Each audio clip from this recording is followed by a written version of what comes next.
Yo, what is up, guys? Zaladin Palantir here to give you guys the review of Naruto Chapter 639. Let's cut straight to the chase on this Obito shit. Okay, note here, Obito still hasn't regained his consciousness. He is still in who the fuck am I mode. Which is good for now, because we don't get to hear, the regular Obito bitching about what a regular Obito bitches about. And, every sentence he says fucking pisses me off. But we don't have to worry about that. So overlooking that, remember, overlooking that great chapter with great action that I would in fact love to see animated. So let's get it started. First, Tobirama takes his initiative and dives in. He's cut in half, obviously, from the pass attack that was used on him, but he manages to slip two exploding tags on Obito. He uses a restraining jutsu, and what he does after that is actually really interesting. Reminds me kind of what Conan did, but it's obviously, a different nature of attack, where he replenishes exploding tags. Exploding tags summon more exploding tags, and it's a continuous stream of explosions directly onto Obito. You're thinking to yourself while you look at this, holy shit, this has to do some damage. This gotta fucking hurt him. But he's unfucking touched, which is unreal. Another thing to point out, Tobirama said these are techniques used that he could only use in Edo Tensei mode. I believe that's what he said, or it might have been a bad translation, but I believe that's what it was. So that's a good thing to note too. But damn, continuous stream of explosion. People cannot even, other people in the Ninja Alliance cannot even see what the fuck's going on because of this continuous stream of explosion on explosion on explosion. It's crazy. I'd love to see it animated. Then it's the third's turn. After Obito takes no damage, the third takes his stance. He does a Shuriken Kage, Kage Bushin, summons a shit ton of Shurikens, and tries to hit Obito with those. Now, Obito has this weird kind of ball thing on his hand. No fucking idea what it's called. Apparently, it's a combination of different types of chakra, and he fucking different elements of chakra, and this thing is spiky on one end, a ball on the other end. Apparently it's a weapon that can be used both offensively and defensively. Interesting thing for him to have. So this is basically what he's going to be using to attack and defend with. Hiruzen, third Hokage, immediately pretty much gets taken down. He just gets Obito just confronts him directly, takes him out of the picture, and that's when Naruto asks Minato, couldn't you move the third Hokage because you touched him before? Can you move him to another place so he won't get hit?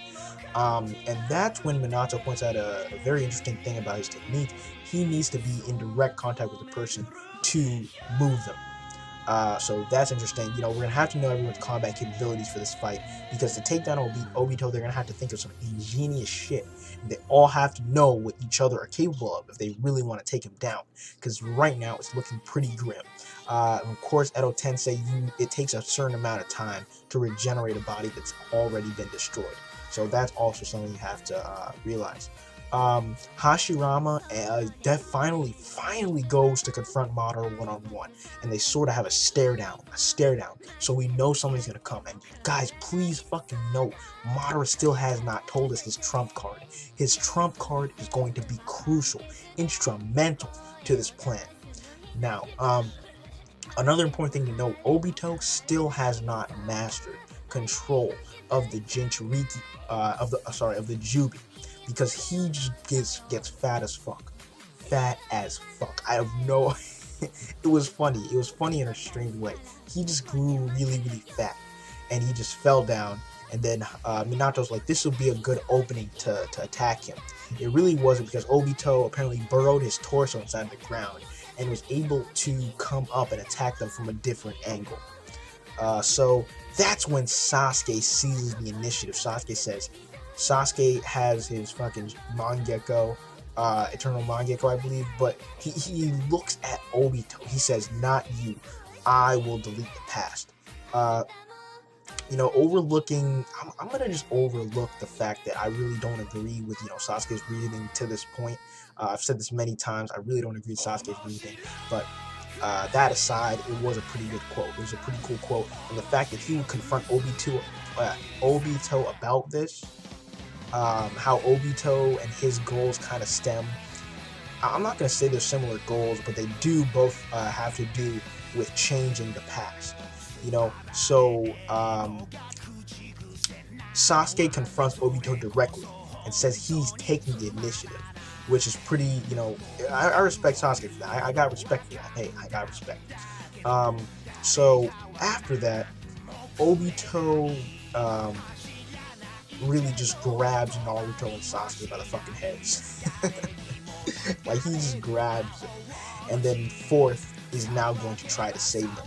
So right now, the only people who can directly have any impact on this fight is Naruto, Sasuke, and Minato. And they are all three fighting against Obito right now. And that's how the chapter pretty much ends off. And other people from the Alliance can't really join in. This is not a fight in their skill level, obviously. The power gap is humongous. So yeah, there's a chapter, guys. I give this chapter a solid, I guess, 3.5 out of 5. Alright chapter, not too great. The action was actually pretty damn good. I'll say that. Actually, I'll give it a 4. I'll give it a 4 out of 5. The action was pretty good. Taking out all the other implications that I don't agree with and I don't like, which were really gone over in previous chapters. It was a pretty decent standalone chapter. So there you go, guys. Zal and Palantir. That is my Naruto review for chapter 539, 639, something like fucking. Anyways, guys, peace out.